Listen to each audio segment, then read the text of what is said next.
you'll notice is he's not putting his elbow on top of his knee. He's not putting bone to bone. He's looking for that pocket where he's got bone into meat. Now, if he had to get super low, what he would do is he would come in and he'd put bone into meat here. But we don't do bone to bone.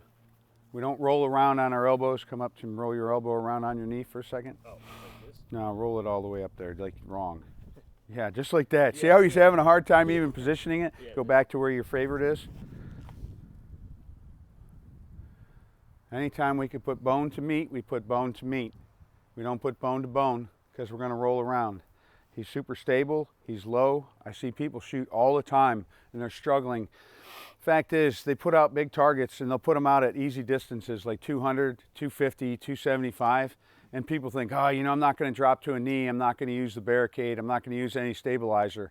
Well, they end up firing 5 or 6 rounds to get one hit rather than dropping into a position, stabilizing and getting one good hit because they don't want to have to get up and move. You know, so it's 6 of one, half dozen of another. It all depends on how fast you can get into a position. So for me, positional shooting is super easy. I'm used to dropping into a position so I can do it. Points of contact is super important. Anytime you can put something soft between something hard, it's always good. If you look at my personal carbine, I've got paracord laced and braided all the way down through here, all right?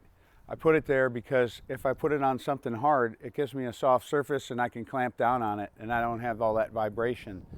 I've shot off a lot of rocks out west. You're doing long range, we're using rocks. Man, how about the way that paracord bites into that rock? But if I can't, and I'm doing some kind of C-clamp, like on the hardness, if it's not, like this is easy to C-clamp onto, but it's very difficult to get something between here and the gun because it's not a big flat surface. But on a big flat surface, I'll run my thumb underneath that, or even my thumb and a ring finger, just to get something in between those surfaces. But on something like this, it's a little more difficult.